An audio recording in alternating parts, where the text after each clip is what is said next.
Good afternoon and welcome to the Emerging Tech series of the Leadership and Insurance podcast. I'm your host, Gavin Savage, and this is the podcast where we speak to technology founders, executives, and leaders from the world of insurtech. And today, I'm very lucky to be joined by co-founder and CTO of Federato, William. How are you doing, Will? Good. How are you? I'm good. I'm good, thank you. Delighted to have you on, and this will be the second person on from Federato in quick succession. So yeah, we're super interested in you guys. Yeah, no, I mean, I listened to the one with Will, and that was awesome. So hopefully, I'll have something new to say. Hopefully, Will didn't steal my thunder. No, absolutely not. Alex and I think we do a pretty good job of going down different routes. But a nice place to start. Your backgrounds are kind of similar to a degree, but of course very different. So would you be able to explain a little bit about yourself, your career background and how you ended up in the world of insurtech? Yeah, good question. How does anyone end up in the world of insurtech? No, really quickly, my background is really just a core mathematician. Focused a lot on statistics in my past. A lot of my research was actually really focused on reinforcement learning. Worked a lot on algorithms, different chatbots. So it was really fun to kind of 4 years ago now, I was doing research and was working to build chatbots to help children learn math. That was actually what I was really focused on. But a lot of those algorithms, as you can imagine, were super hot and were, being used in things like ChatGPT and being really emerging. And so it was really on the forefront of that. Realized that, reinforcement learning and optimization in general is much more, it is super valuable, not just to build chatbots, but really to just optimize things in general, right? And realized that in the insurance world, there is a big need to actually optimize something, right? And in my case, that ended up being optimizing portfolios, right? And thinking about the insurance portfolio. And so started to learn a little bit more about the space. I wasn't in the insurance space before I was kind of a researcher.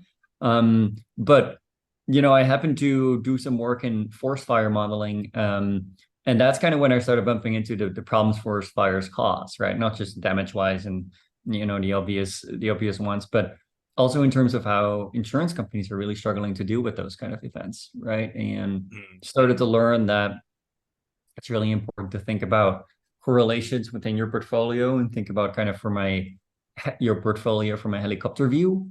And as I started working on it, I realized that not just insurance companies, but if you really look at who makes a difference at insurance companies, namely, underwriters and actuaries are really struggling to talk to each other and implement what they think is the right strategy for their portfolio. So that's kind of how I started rolling into the insurance world. Just saw the opportunity, saw the challenges, right? Saw the problem, and started asking questions. And when those questions weren't answered appropriately, or where I saw kind of there's really a lot to do here, started to kind of work into the space. So yeah, it's been an interesting road for the last couple of years, and just seeing a lot of opportunity still to grow and to kind of provide with impact and apply some of the models that I've been researching, right? So yeah.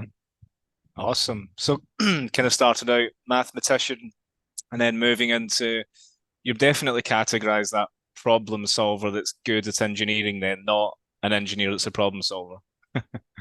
Yeah. I mean, that's true. But what I would actually say is that it's not so much about solving the problem in this case. It was more about finding the problem in the first place, right? Right. I mean, it's something that I mentor a couple startup founders as well. They're a little earlier stage than I am. And, one of the things I always tell them is the hardest part is not to solve a problem. The hardest part is to actually find the problem, right? And this is, I think, what we really spend a lot of time doing is, we had a certain background, right?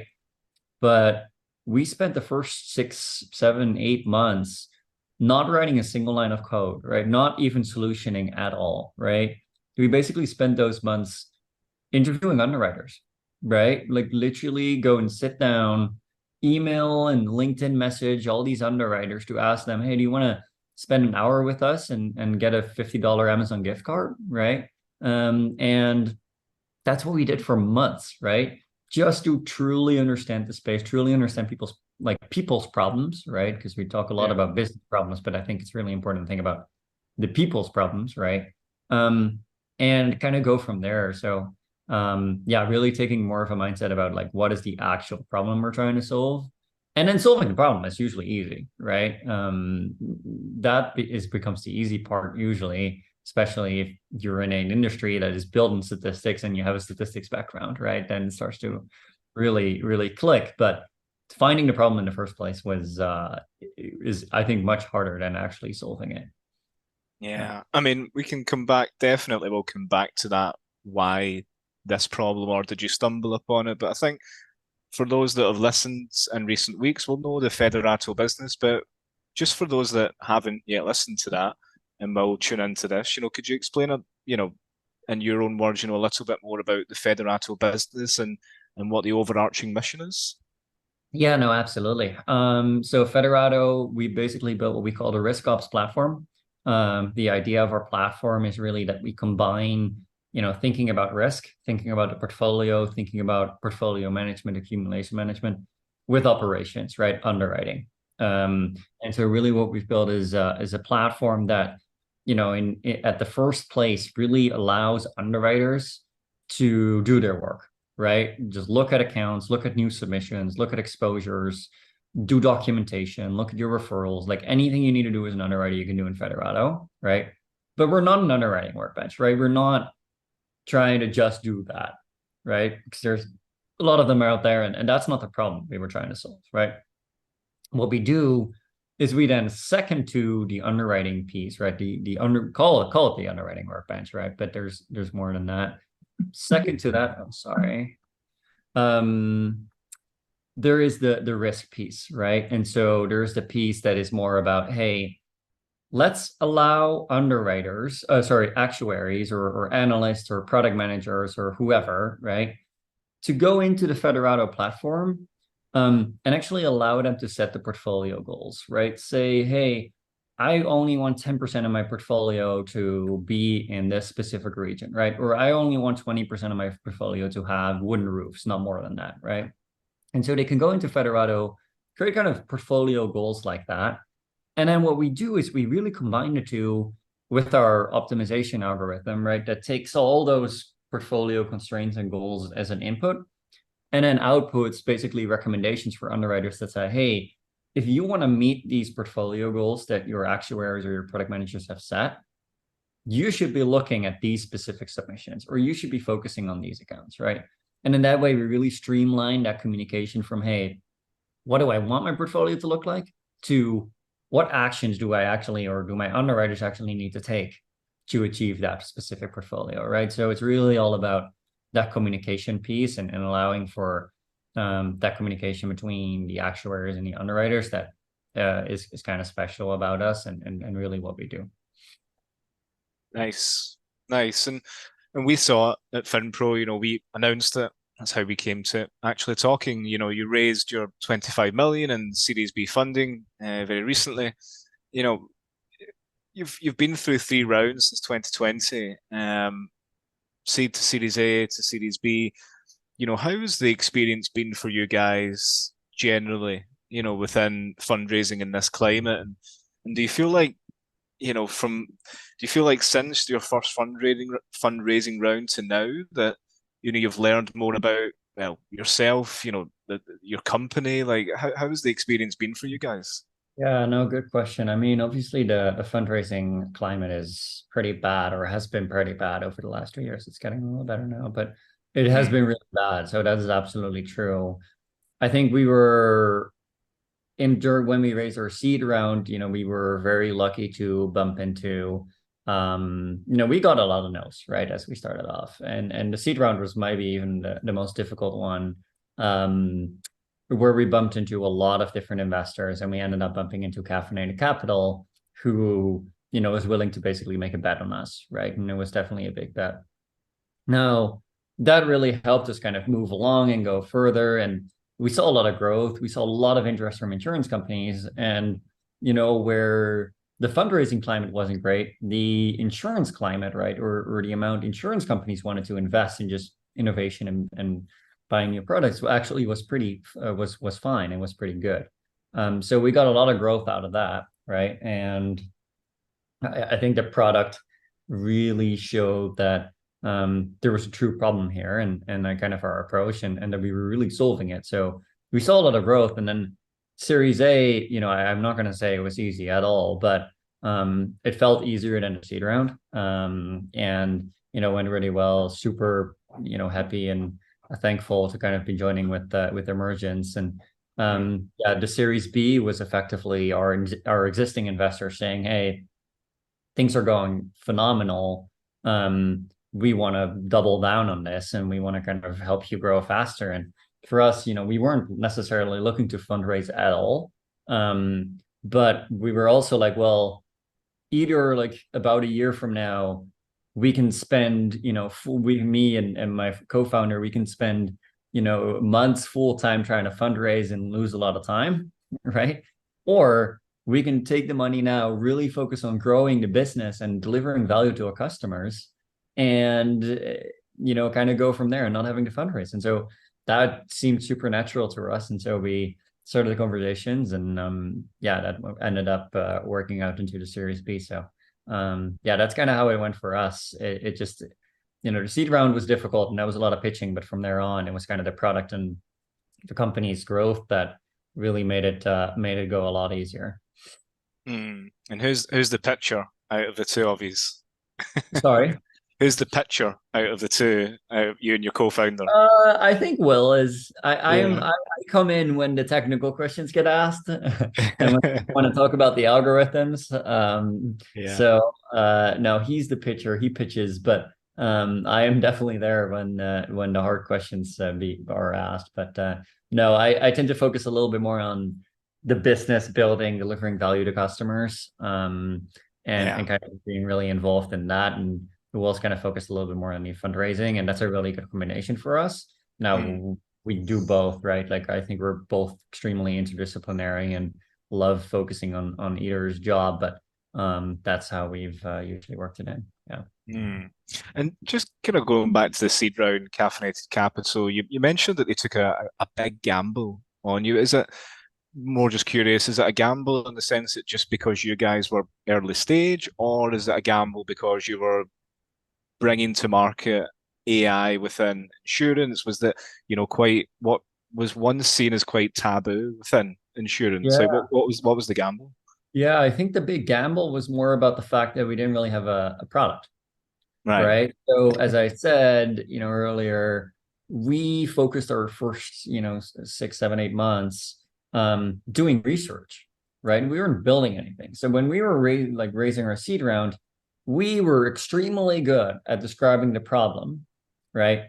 But we didn't have much to show, right? We didn't have a demo or well, we had a little bit of a demo, but nothing that was production ready or anything like that.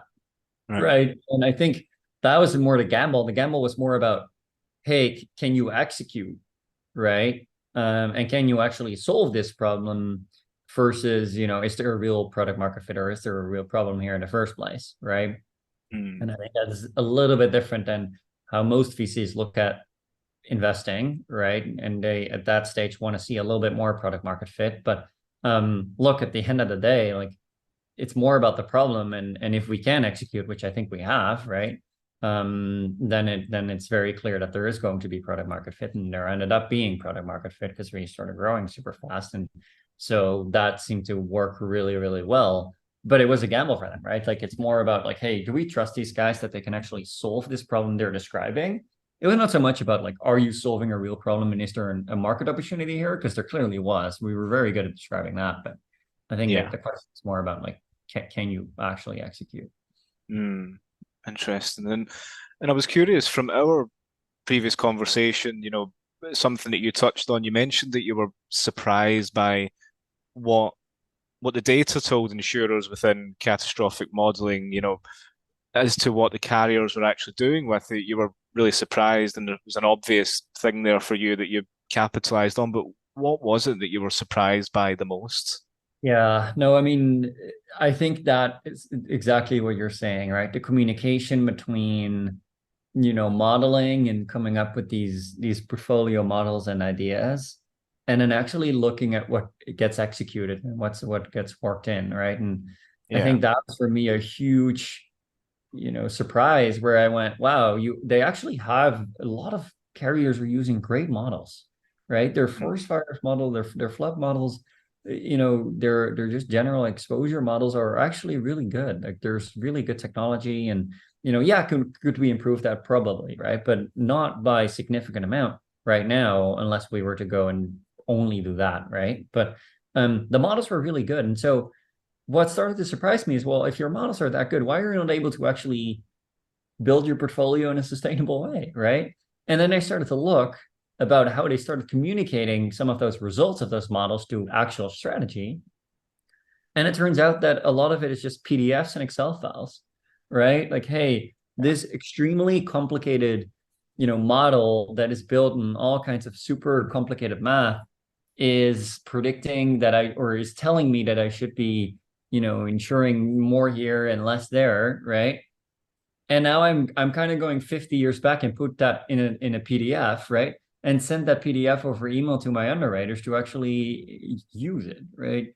And I go, wow, you have this Ferrari in your garage, the model, right?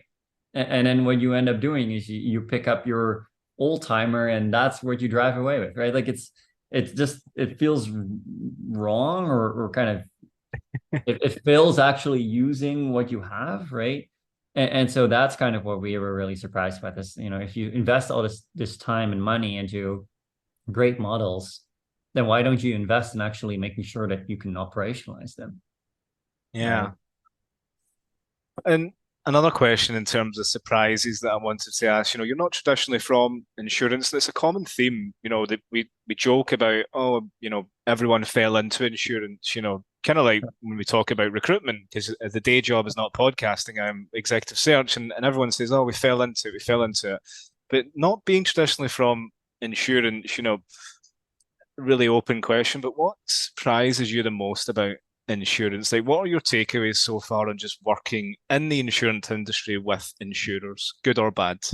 Yeah, no, I mean, for me, it's mostly what surprised me the most, and I kind of was just expecting this, but I wasn't expecting it to be this bad, was the technology, right? Right. And the technology that they're still using. I mean, I heard stories about carriers that literally had a like on-premise server, like a physical server, right, somewhere in their buildings, and they literally couldn't sell insurance for. This is like one of the largest insurance companies in the US, right? And not necessarily a customer, but just a general story I heard, Yeah, yeah. that definitely was true. And they had their servers like actually on-prem, like physical servers, and the janitor, he took out the power for some reason because he wanted to clean it or something. And just taking out the power caused them to not be able to sell insurance for like 2 days straight. Right? It's like, and that's just Crazy. incredible. Like this huge $1 million, like $1 billion insurance company. And it's just like, right. And that's the kind of stuff like, yeah, these guys are still using 30-year-old databases software and like on-prem servers, right? Like they are. It's not, they haven't moved everything to the cloud, right? Like even they're one of the slowest out there. They're slower than things like than companies like in the banking space. It's just Yeah, yeah. they're really really slowly going to the cloud, and not that they don't want to. I think a lot of carriers know and want to actually move to the cloud and they trust it. It's just Mm. that when you have all these historical policies in your old databases that are that old, trying and migrating them over is actually really difficult, right? I Yeah. don't blame them necessarily. It's just now once we've dove into it, it's actually, it makes it obvious why it is so difficult to do, right? And this is where, a lot of the times is we are actually almost consultants as Federato in terms of, hey, we've seen companies do this successfully, right? We've seen carriers do this successfully, and we can help, right? We can show you kind of how you do it or show you how we've done it for carriers, right? Because we've actually done, with one of our customers, they did have the data in a 30-year-old database, and kind of we introduced them to a way and now to get it into a more modern database in our database actually, and they've completely removed that really old database. So there was a huge success story, and that's something I think that is a little underestimated from the value that we can provide, and kind of what we do is, we focus on this riskops piece, but to do that properly, you actually have to organize your data properly, right? Yeah. And that's the piece that actually for a lot of carriers are still really difficult. And that's a big part of what we do, and where we actually spend our time, right, is helping carriers organize their data, getting it into a more modern stack, and just kind of pushing the reset button and say, okay, let's figure out how we're going to get this data into one place, and then we can unlock all the value out of it, right? But we do need to do that first. God, I can't believe that story about the janitor. It's crazy. That is wild. I mean, it doesn't even seem like it should be true, but you seem super confident that it is. But that question that I ask a lot, and I think you kind of touched on, it's not because they don't want to, and you made a good point within banking, and I say it all the time. Insurance or insurtech is exactly where fintech was banking about 10 years ago. But they're within under that umbrella of financial services. So why not just copy what they're doing? And it just kind of begs the question, why is tech literally decades behind, in your opinion? Because I noticed from the articles that I read, you guys travel a lot, you meet your customers, you're really hands-on, you've really got under the skin. Like, there's been so much opportunity to change and make people's lives easier, from underwriting to policy to claims. What do you think the reason is why they've just been so slow to adopt? Well, insurance companies are extremely risk averse, right? And executives that work for these insurance companies just are. That's kind of why they work for an insurance company. And so, when they get asked a question, well, do we want to spend all this money and this time and this risk migrating over to a modern tech stack? Then they immediately see all the risk, right? And that's just something, is a bit of a mindset, I think, that we need to think about in the insurance world, on whether that actually makes sense, right? And I think it's not that nobody wants to, right? I think that all the CIOs and the CTOs we speak to that have worked for carriers, they know and they want to go to the cloud, and a lot of them already have a lot of initiatives underway, right? And that's the right initiative to take. However, you need to do it in a way that keeps adding business value incrementally, right? It's not a we either do it or we don't do it kind of thing. It's like incrementally building it out, incrementally going from those systems. And at some point, you wake up and you realize, hey, actually, we might not need this old database anymore now, right? And that's, I think, how it works. But if you don't do that, and if you don't actually invest in modern technologies, and you're always on your if you're always on your Guidewire or your Majesco, your 30-year-old policy admin system or 20-year-old policy admin system, not much is going to change, right? And these projects take years and hundreds of millions of dollars. And I think that's kind of the problem, is once you've invested so much money and so much time in these really old systems, you kind of don't want to lose your face and go away from it, right? You don't want to, it's kind of like sunk cost, but I totally understand, right? It makes perfect sense. And so, what we've seen being really successful is kind of keep doing those projects if you really need to, or if you really want to keep to kind of save your face. But next to that, invest in, newer technology, invest in kind of more modern partners, and see if they can, in a more easy and faster way, kind of move the needle a little bit, right? Yeah. And that's something that we have been really successful doing, kind of working along some of those really old policy admin systems, is kind of help move the needle a little bit, move some of the stack to ours, just think a little bit about what technology are we even using to do these migrations and things like that. And that's been really, really successful and really interesting, right? And it doesn't mean a huge data change or a massive undertaking. It's just incrementally going from zero to a lot more, and suddenly waking up saying, hey, I don't need this anymore, right? That's kind of what the strategy more should be. But the thing as well is, for me, again, it's obvious, like, you have CTOs, you have technology-led minded people in the business that you would, and this isn't a dig at current incumbent CTOs or anything, but you've got to be able to quantify that risk into dollars and return on investment. And again, you're seeing a lot of insurtechs outside perspectives coming in and managing to do that. So you guys have came at them with a piece of technology that's aimed at riskops, that's really the sweet spot. I mean, is it taken a lot of convincing, or have they just loved it off the bat? I mean, it gets back to, don't want to being willing to take risk. It always takes convincing. At the end of the day, like, these are big decisions for a carrier, right? And there's a lot of consulting going on, and there is a culture, I think, in the insurance world where, especially at the bigger ones, where everybody needs to speak to everybody, right? Like, a decision is not usually made by one person, it's 15 people, right? And so, including 15 people in the decision-making process is obviously going to slow things down quite a bit, right? Sure. And so, there's still, that we have to think about and play with a little bit. But, if you look at it from the other side of the contract, once we're going, it's been overwhelmingly positive, right? And we've seen a lot of change and a lot of kind of partnership with our customers that really moves the needle forth, and a lot of kind of new initiatives that we're working on with them, and we're growing beyond what we had initially scoped, and those sorts of things. So that's awesome, but we do need to get to the point where we're actually partnering versus where we're still in a process, right? And so there is that kind of mutual investment that needs to be made. We're obviously investing our time and consulting kind of and partnership, but we expect the same from the carrier, right? And so look, I see a lot of carriers doing a POC and like a free POC kind of thing, right? And I'm like, free POC is never going to be successful, because it basically means you're not invested. If you're not spending any money, right, and you're not actually putting something on a table, then how are you going to expect it to be successful? Like, you're not going to be able to motivate anybody to work on this or spend time on this on your team.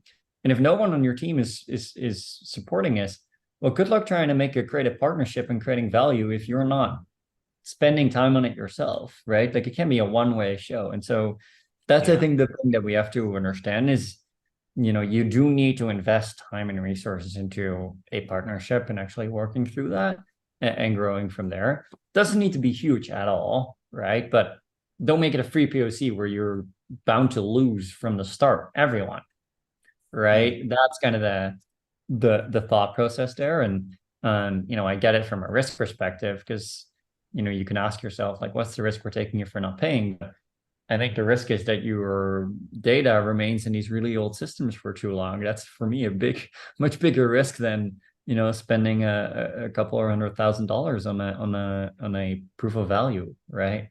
So that's just my two cents, but it's still a challenge. And going back to your early days, yourself and Will, co-founder, studied AI researchers. This might seem like a really obvious question, but again, I can't have an AI expert on without having to kind of touch on that as a broader topic. But before we kind of get into that, why did you choose to get an AI? What like, obvious question, or like, was there something deeper to it? Good question. Actually, I've never been asked that question before, so it's not a bad question. I just love statistics, right? Yeah. When I started, I actually came from a econometrics background, and econometrics is actually an interesting field that is more about proving inference, so understanding models and understanding relationships versus making predictions, right? And so we actually used not even, you can call it machine learning. It's kind of in between whether you want to call it machine learning or not, but it's not like deep learning, extremely complicated models. It's more understandable, could be linear, right? But more parametric models that you can actually kind of write down and understand, right? And I came from that space because I was just really interested in understanding relationships between things, right? And mathematically modeling relationships. And so came from that background. And then while I was thinking a lot about the statistics, I learned about, the ability to actually go take a step deeper and predict things, right? And that's where, I slowly rolled into the more predictive analytics. And that's where kind of the real deep learning and machine learning models and AI comes in. But I actually started from more of a mathematical, hey, let's do inference, let's understand relationships first before we start predicting them background. So yeah, that was kind of for me the way I rolled into it. I still love both. I still love thinking about the inference and thinking about the predictions, right? And they're very different pieces of the machine learning and statistics world. There are not a lot of people that try and do both, right? And I think that's for me how I kind of rolled into it and started to understand, it's really cool to be able to do both. And especially when you can start making predictions, but use some of those techniques that you would use for inference to understand why you're making certain predictions, right? Is where that combination of the two becomes really, really, really powerful and interesting. So yeah, that's kind of how I rolled into it. I mean, I really got deep into it when I was asked by a professor to kind of start doing research with them and start publishing. That's when I had to, truly dive into the deep theory and get some of that understanding. And that was super cool. And I still actually work with that professor, but that's kind of how I got into it. Yeah, nice. And everything that's going on with, for me, I'm super excited. I'm an AI geek with no real deep background in it, but I think with everything that's going on, I'm excited, but also very terrified. And I think looking outside of insurance again, just speaking to an expert like yourself, we see these AI models from generative AI to AGI, how do you feel about the whole status quo? Like, how do you feel about where we are with it? Like, do you feel Yeah, no, comfortable or? I do. And let me explain you why. The way I look at anything, machine learning, right? Whether it's that Gen AI or reinforcement learning or whatever it is, right? Effectively, all machine learning it's two things, right? First, we as humans, right, need to define what we would call an objective function, right? So that's actually what is the thing that we're trying to optimize for, right? And we have to very clearly define that. Then the second thing is, okay, how do we optimize for, like, how do we actually do the optimization, right? So we need to define what what we're optimizing for, and we actually need to do the optimization itself, right? Over the last 2 years, and kind of this really big breakthrough with ChatGPT has nothing to do with the objective. We've just become a lot better at optimizing, right? We've become a lot better as once we've defined what we're optimizing for, actually optimizing towards it, right? And so that's the piece that we can do really, really well now. The scary part is the only scary part is more about defining what we're optimizing for, right? So a lot of the things that people are a little bit scared about is always based on humans not being able to correctly define what they want to optimize for, right? And that's, I think, the exact kind of, that is where maybe there would be an issue. I believe that the only way this could go wrong, or this could go a path that we don't want to, is if someone were to, purposefully optimize for something bad. Yeah. Right. Like there are going to be criminals or terrorists or whoever, right, that use a lot of technology that we've done and worked on to optimize really well and create and do it for the wrong objective. Right. Yeah. And that's not, that's just similar to the invention of weapons, right? Like, now we have a weapon. We just have to make sure that it doesn't get into the, that nobody else wants to do anything wrong with it, right? It's kind of the same thing, right? Like we have this really good optimization algorithm. We just got to make sure that someone doesn't use it to, optimize for the wrong thing, right? Like it's maybe a bit of a weird parallel, but that's the way I think about it. And I think we can very clearly regulate that, right? And do that. Now, there are still people that are concerned about, well, what if people with good intentions accidentally optimize for the wrong thing? Because that does happen, right? Hey, I want this, little bot to give me answers for something, right? And because I didn't actually in my actually, let's take insurance as an example, right? I want this bot to give me a better portfolio, right? And that's going to be my objective. Well, I didn't, in my objective, say that it needed to be fair. So if I didn't specify that it needed to be fair, the bot could make very unfair decisions and unfair recommendations, right? That's on me as the human who defined the objective. Yeah. That's not AI, right? That's just on me, right? And so we need to think very carefully about what we're optimizing for. Hmm. Um, and that's where the biggest risk is. And as long as we can do that properly, then that's okay. But there's a lot of like thoughts and people saying, what if machine learning models get their own, thought process and they go and take their own and their own will and all of that. And I'm like, no, like We've that's just watched not. we've watched too many movies, haven't we? Yeah, and I was like, that's not how it works. Like models still optimize for what you define it to optimize for, Yeah. right? Unless someone starts to explicitly try and optimize for a model having its own will, which I don't even think is really something we can optimize for, you would never have that, right? Like you're always giving it an objective, and that as long as that objective is not bad, then we're okay, right? We just have to be very Mm. careful about defining the objective. Yeah. And I think that probably brings me on to my last point on the AI piece. But containability, ensuring that optimization is done correctly. We've seen the rate of AI's ability to learn. And as you touched on, people being a bit paranoid, could this develop its own thoughts? I don't personally think that, but is there a danger within, or is that, I'd probably imagine that's one of the big concerns for insurers, when you take the portfolio data, is it going to be biased in its learnings and information gathered? Is it completely containable and trainable on ethical standards? Because bias within AI is, again, another hot topic at the moment.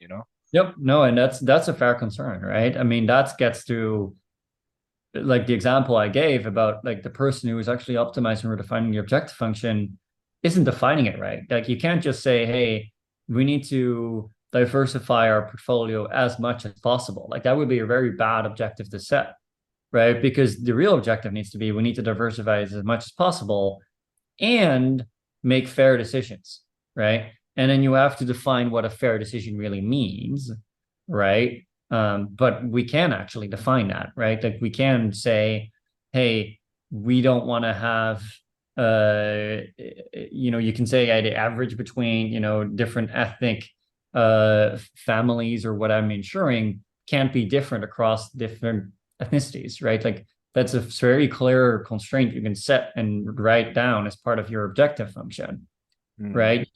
But you do have to do that, right? You Yeah. can't just go and like say, okay, diversify my portfolio. No, you have to be defining exactly what that looks like, right? And Yeah. it's not easy at all, but it's something you have to actively think about. And that's where we need the regulation, Mm. right? That's where we need to have regulation about, hey, you need to actually prove that you've put effort into making your objective function fair and ethical, Mm. right? And that's the piece where I think we need to learn a little bit more and need to work through those things. But that's we still are figuring that out.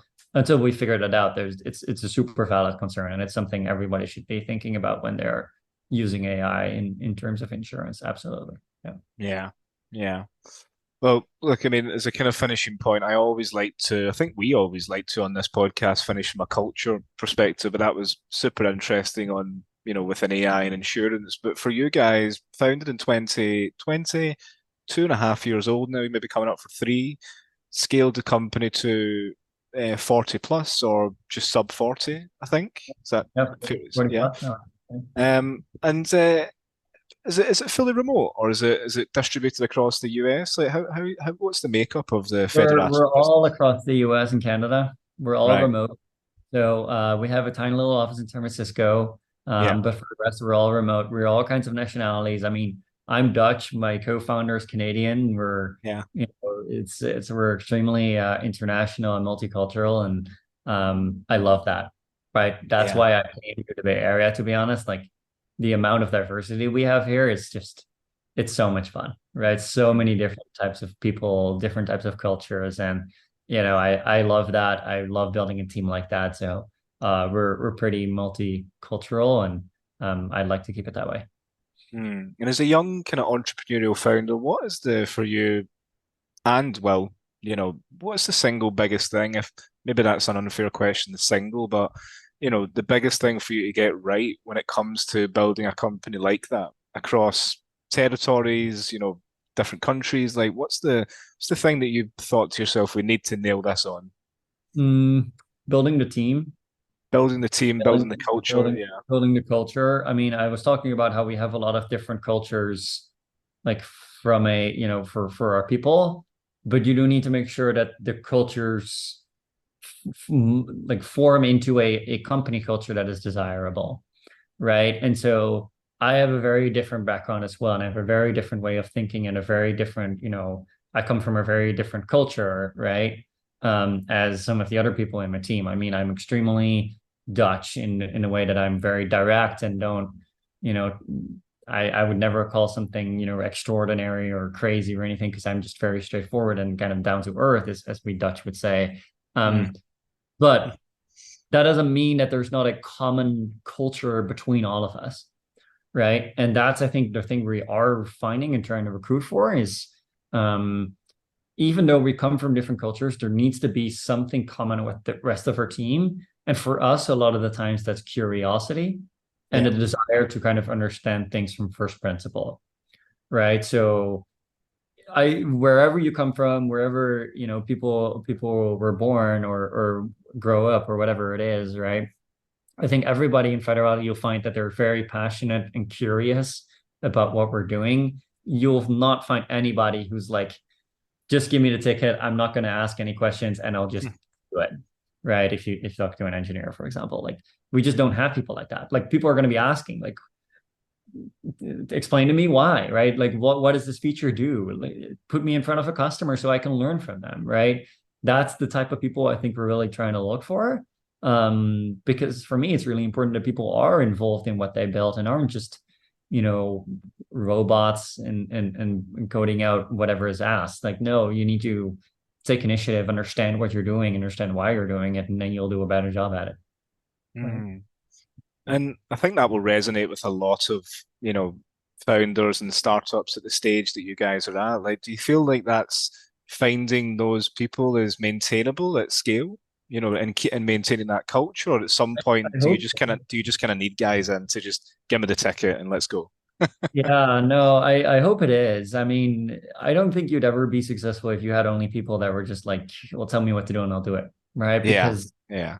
the end of the day, as a, and I'm kind of taking a little bit of an engineering perspective on this, right? But if you do, then like you're not going to build it right if you don't understand what you're building, right? As an engineer, you are making a ton of small decisions, design decisions, right? Coding decisions that actually affect the user experience, right?